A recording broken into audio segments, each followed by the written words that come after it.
大家好，歡迎嚟到廣東話大圈子，我係一心。今日我要為大家介紹一個連接詞，學新嘢，同埋，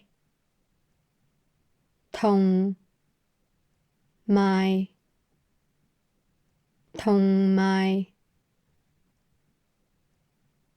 同埋嘅句子結構就係一樣嘢，再加同埋，再加另一樣嘢，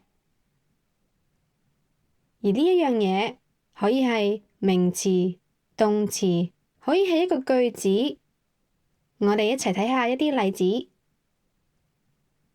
蝦餃同埋燒賣都係點心。蝦餃同埋燒賣都係點心。蝦餃同埋燒賣都係點心。喺呢一度，蝦餃就係第一個名詞，而燒賣就係第二個名詞啦，係利用同埋將兩者連結埋一齊。蝦餃同埋燒賣都係點心。蝦餃同埋燒賣都係點心。蝦餃同埋燒賣都係點心。我哋再睇下另一個例子。呢間茶樓好貴，同埋好難食。呢間茶樓好貴，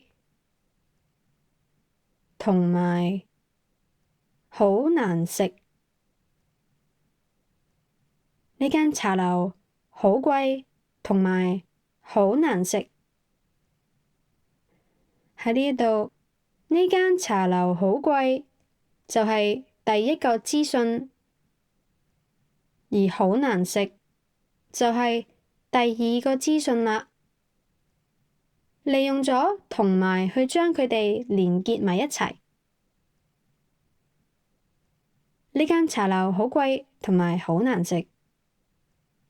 呢間茶樓好貴，同埋好難食。